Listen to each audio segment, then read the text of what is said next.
해브와 배브 적절히 안배야 지난해 자동차를 생산한 여러 나라 가운데 수출이 가장 많은 국가는 중국이다. 니케이 아시아에 따르면 중국은 지난해 11월까지 441만 대를 해외로 수출했다.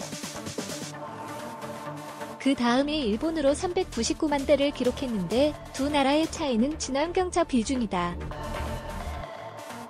중국이 수출한 자동차 가운데 109만 대는 페브 및 배브 등의 친환경차로 비중은 27%에 달한다. 반면 일본은 해브 수출 비중이 높다. 이런 가운데 같은 기간 한국은 388만 대를 국내에서 생산해 여기서 친환경차 비중은 66만 대로 26%에 달하지만 해브를 제외한 배브 및 배브는 31만 대로 절반 수준이다.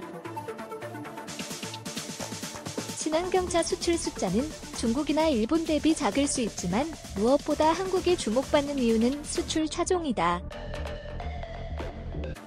중국이 주력하는 배브와 일본이 내세우는 해브의 중간 지점에서 해브와 배브 수출을 골고루 늘렸다는 사실이 고무적이다.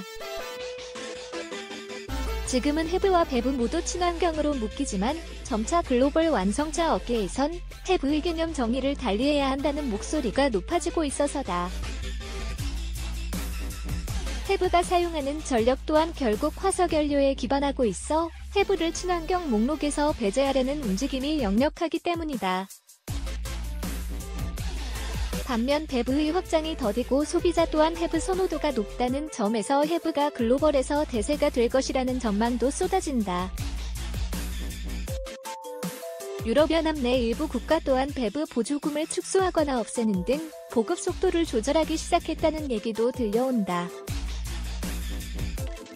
하지만 해브 또한 마찬가지다.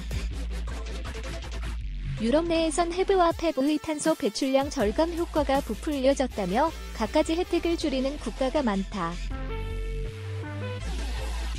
세금 감면을 없애거나 감가상각 비용을 줄이는 등의 조치를 취하는가 하면 과세 때 친환경차를 보유하고 있으면 소득세를 낮게 부과하는 조치도 자취를 감추는 중이다.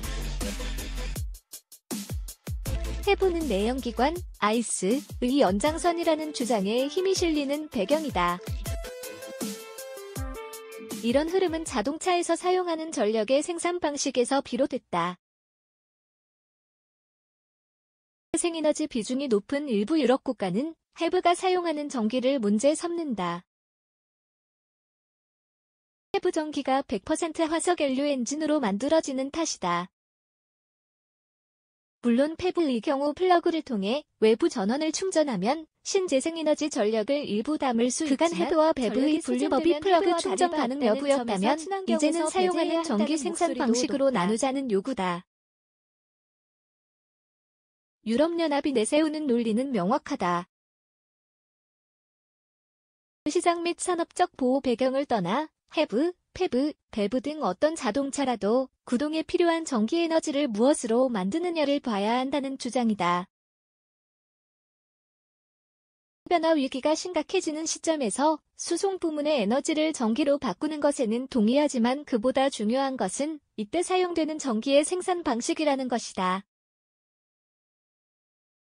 2019년 폭스바겐은 골프 디젤과 배브를 전주기 관점 LCA 라이프 사이클 어세스먼트으로 자체 비교한 결과 디젤은 km당 140g, 배브는 119g의 탄소를 배출했는데 배브는 전기에너지 생산 방식 및 배터리 생산 효율에 따라 디젤 대비 탄소 발자국을 대폭 줄일 수 있다는 결과를 내놓기도 했다.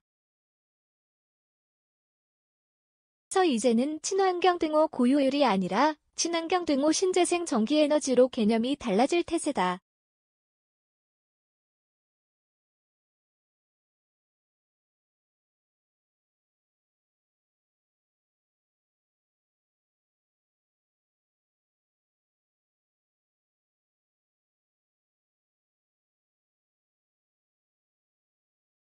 에서 특정 동력계에 치중하는 게 아닌 균형 있는 수출을 달성했다는 것은 한국의 강점이 될 수밖에 없다.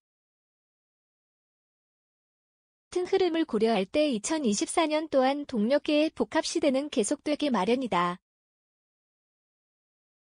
배부가 득세하는 곳 또는 배부 성장이 가파른 곳이 존재할 수 있고들 모두 주목받는 시장도 생겨날 수 있다. 이른바 동력계의 춘추전국 시대가 펼쳐지는 형국이다.